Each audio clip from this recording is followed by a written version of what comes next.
I don't know what to say about this movie, because this movie is just a pile of nothing. Like I said in my review of Star Trek First Contact, people could go, well, people complain that there's too much action, and like in Star Trek nowadays, but yet the ones they do like is the ones that are more action. Like I said before, my favorite Star Trek films is 4, 1, and 3. Not the most action-packed movies. You can do Star Trek without action, but it's like everything else. You have to do it well. And this, many people call it like a two-part episode of the TV show.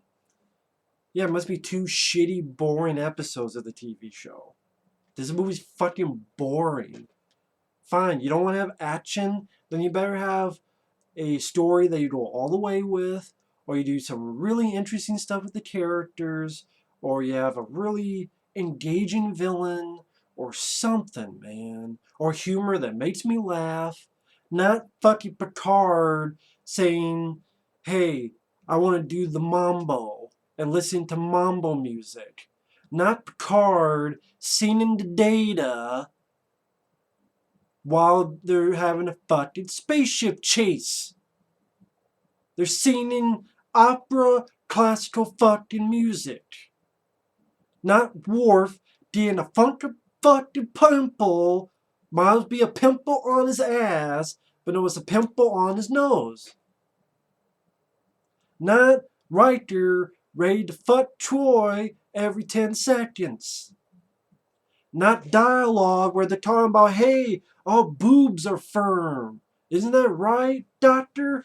Yeah, we don't really have to talk about that in Century we're from, but yeah, our boobs are firm.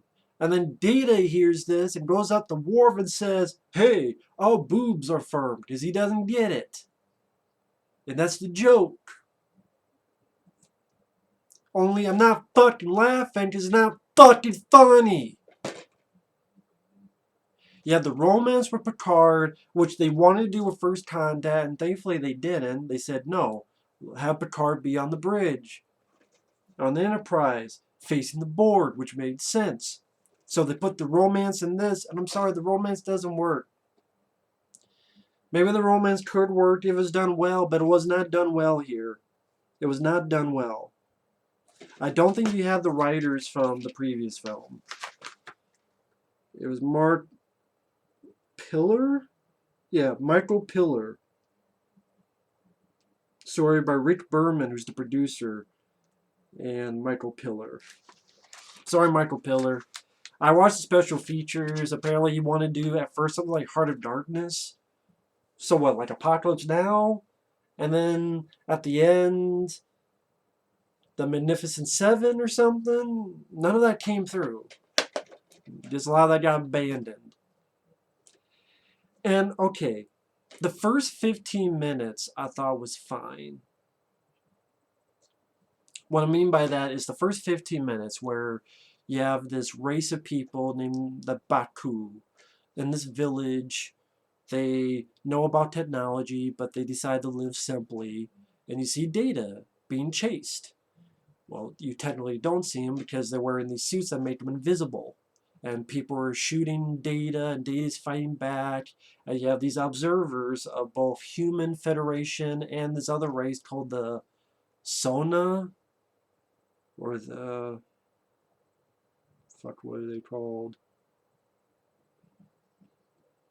It's led by F. Murray Abraham, who then you find out used to be part of these people, but you find out later in the film. They worked with the Federation, they're observing silently, and then Data, he's fighting these people, he's whipping their ass, he shoots the thing so that everyone can see who they are and see that this village is being observed. And so the company, the Federation, talked to the Enterprise saying they want the blueprints, the schematics of Data. He's gone apeshit. But we don't want you here. The Enterprise says, fuck that. We don't go there because he's our friend. And they start looking into it. And then you see some changes, which I'm like, okay, like Picard can hear better. F. Murray Abraham, good actor. Okay, he's the villain. Anthony Zerbe, he's the Federation guy who's sort of the boss. And he's also kind of one of the bad guys. Hey, I remember Anthony Zerbe. He was the bad guy in See No Evil, Hear No Evil. That you find out he's blind, and him and Richard Pryor have that one scene at the end. I liked him in See No Evil, Hear No Evil. He's in this movie. He's been in other movies, but that's what I remember him the most from. And the first 15 minutes, okay. You have the scene where you have these, before they go off, Picard is part of this welcoming the new race to the Federation. He has to wear this goofy bead thing as part of their custom. Okay. But then it goes to shit when Worf and Picard are going after Data. They're getting shot at. And Picard starts singing to Data. And Data starts singing back. It's fucking embarrassing. And while they're singing, and Data, I guess, is mesmerized by the singing, and he's singing, he doesn't pay attention, and the ships dock, and they're able to capture Data. And then they look into what happened with him. And then they go to the planet, they talk to these people, and they realize, oh, you guys are not hostages, figure out what's going on. And all this fucking goofy shit. Yeah, they wanted to make a lighter film after the darkness of Star Trek First Contact, much like Star Trek For the Voyage Home was much lighter from Star Trek 2, and even Star Trek 3, because Star Trek 3 had some dark stuff with Kurt's son dying, among others. But Star Trek Voyage Home was entertaining and was funny, and the characters worked well together, and it didn't feel embarrassing, and it wasn't boring. It seemed like it moved at a good pace. Here, it seems like not much of shit happens. Like Star Trek Voyage Home, Jesus Christ, I'm losing my voice from this fucking movie. The Star Trek 4 did not seem like 2 episodes of a TV show. This film does. This film seems kind of cheap. And the fact that I looked at the budget for this film, what was it? Someone said it was $58 million, which I don't buy because I don't see it on the screen. And I have to type, like, what the fuck was the budget for this movie? It doesn't seem like it. I mean, 2 years before, you had First Contact, which looks a lot more expensive with all the board stuff and all the stuff on the spaceship, and Star Trek Insurrection. This says it cost $70 million? How? How the fuck did this movie cost $70 million? For what? Did they have to plant a whole fucking forest of trees or something? How much did First Contact cost? Sorry, I have to look. $45 million. $45 million? This cost $25 million more than First Contact. People say, well, First Contact, a lot of it's on a ship. Yeah, but you have to do stuff with the board, and you have the set piece in zero G when they're walking on the underside of the spaceship. What the fuck did you have in this? They shoot in the fucking woods with a bunch of people walking. There's a sequence where in their fucking cave. Bullshit. $70 million. I guess at $58 million I was being too kind. $70 million, my ass. What the fuck? This is only 2 years after it. And that's another thing. It's a bad follow-up to Star Trek First Contact. You make this rip-roaring film, and while I do have issues with Star Trek First Contact, it's still an enjoyable movie. And then, okay, you want to do a lighter film, but then you do such a Riker kissing Troy, then she's shaving Riker. Like I said, Worf getting a pimple, his hair growing longer because of puberty. Data goes underwater, and Oh, he touches a fish. They find out what's going on, where there's this ship in the water, this holodeck, a flying holodeck. They were going to, I guess, knock them out. Oh no, beam them from there into the ship, relocate them, and not realize it, so that the Federation and this other alien race can look into this fountain of youth thing, because that's what's going on. This area makes it pretty much a fountain of youth. So some of these people are like 300 years old,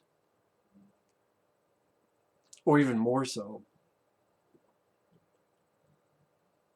And the Federation, this group, want to try to figure out how to use that. One race for themselves, the other race for the benefit of mankind. Forced relocation. Which has, I mean, there's good intentions with the story about forced relocation, which has happened, sadly, many times here in America, let alone in our history, let alone other places in the world. But good intentions doesn't automatically make a good movie.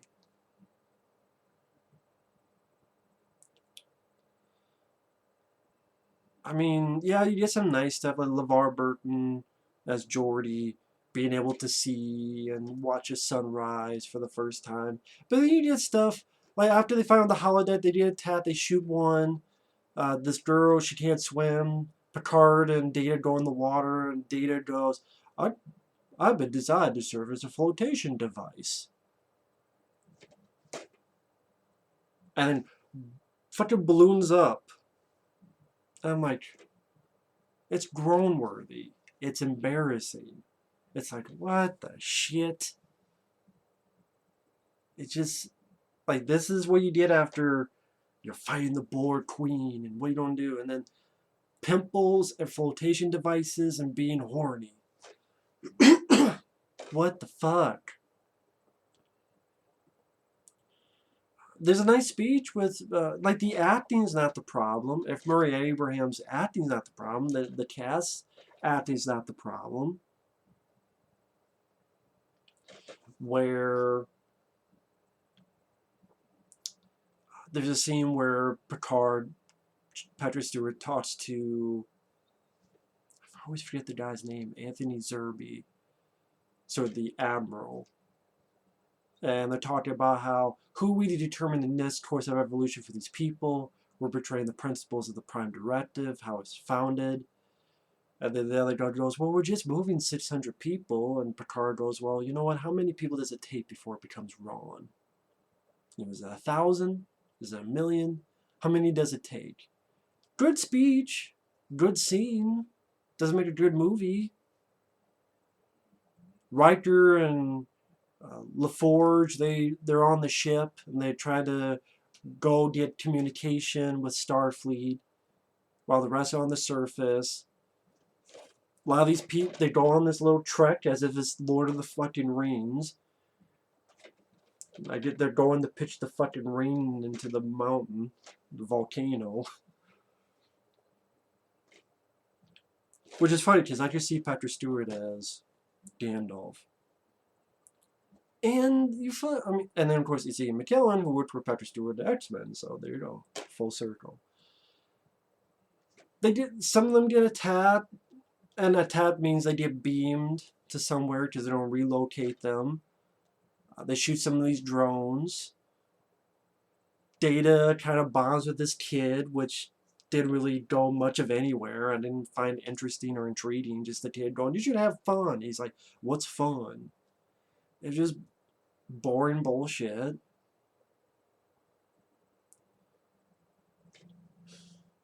You have the scene where, you notice how your boobs have firmed up? They get attacked again. Firing on the drones again, beaming folks up. Meanwhile, the Enterprise or Riker and LaForge get attacked. And pretty much, they get attacked and they do something and blow up one of the ships and fuck up the other ship. Not really an exciting battle. Pretty forgettable. I forgot most of it already. The others, they go into a cave. Picard and this girl are beamed into the bad guy's ship. Picard finds out this is part of a blood feud because F. Murray Abraham and them. And actually, the other guy is with F. Murray Abraham is Great Henry, who was in Slither. He's worked with James Gunn a lot. He's one of the stars of that slasher film Just Before Dawn from the 80s. Great Henry, I think he was the asshole mayor, I want to say, in Slither. I'm like, oh, that's Great Henry. That's pretty cool. And that's one of the interesting things when you rewatch these Star Trek films, realizing people like, that's who it was? Like at the very beginning of Star Trek Generations, that's Jeanette Goldstein in the back there. Or watching First Contact, oh yeah, there's Roy Schultz from the A-Team in one scene. And this one, oh, that's Great Henry. And the next one, oh shit, that's Ron Perlman with Tom Hardy, who's the bad guy. But the guy with the makeup on who looks like the guy from, he looks like the vampire from fucking Nosferatu. That's fucking Ron Perlman. Here it's like, oh shit, that's Great Henry. Anthony Zerbe gets fucked up by F. Murray Abraham because F. Murray Abraham has this theme with the kind of a take on how we all think of our looks, especially the Beverly Hills thing with the skin. And F. Murray Abraham does this thing from time to time, stretches his skin, where he puts the guy down and has his skin stretched, which is a decent idea for a kill. Picard convinces Great Henry, hey, this used to be people you know. One of them is your own mom. Great Henry helps him out. They transport the bad guys to a holodeck, that flying holodeck. Picard goes to this thing because the bad guys want to shoot this thing down to the planet that kills everyone there. And then they're going to go in. And it looks like a sail, like a big fucking sail out in the seas. But it's in space. Picard's going around, and Murray Abraham's shooting at him. He's able to blow up the thing. He gets beamed out in the nick of time while F. Murray Abraham dies. I'm losing steam because it's like, I don't give a fuck about talking about this movie, man. I don't give a shit about talking about this fucking movie. Because it's just not so inconsequential of a film. It's so inconsequential.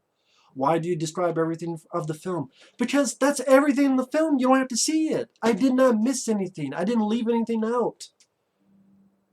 I'm like, okay, he said all this. It doesn't sound like much. Exactly. Of course, like with every single film I've ever talked about, always take a look for yourself, because just because I like it doesn't mean you will. Just because I don't doesn't mean you won't. Because everyone's different. But this is a boring fucking film. I think even some of the actors said they didn't like the film. I thought this was a step down for Jonathan Frakes, who I thought did a really good job with Star Trek First Contact. This was just the wrong idea, maybe, for the movie, or just the wrong approach, or just the wrong...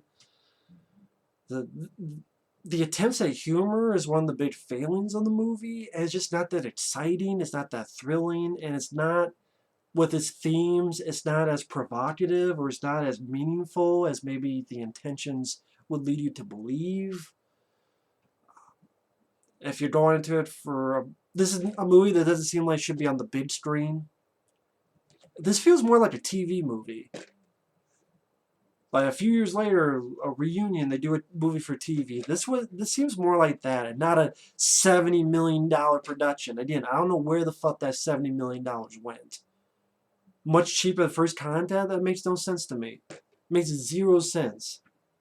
They walk around the fucking mountains or the fucking woods. The end of the film where the theme blows up with F. Murray Abraham on it.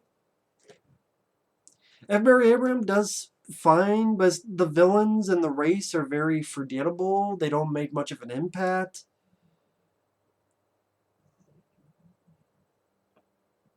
Again, it's not the romance with Picard and the lady.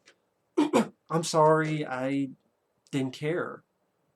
I didn't think it was pulled off well. The actors didn't do a bad job, but I can't really think of any lines of dialogue or anything remotely memorable or touching or impactful with that bit of love story. It's such a forgettable, inconsequential film at the end of the day that is just very boring, very slow, cringe-inducing humor, and I hate to say it, very blah and mad direction by Jonathan Frakes. This was almost a pointless movie. I might as well watch Thin Air. So, Star Trek Insurrection is easily one of the worst Star Trek movies to me. It's definitely in the top 5 worst.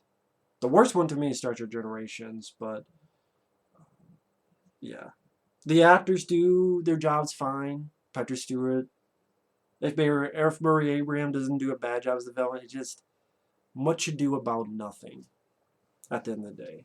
But that's all I'm going to say, because I've repeated like 50 things 50 million times. I'm just going to keep doing it. But that's my thoughts on Star Trek and non-erection. Because it didn't get me hard. It didn't get me excited. There you go. Star Trek not erection. Non-erection. Fuck deception. I don't know. I'll stop now. Later.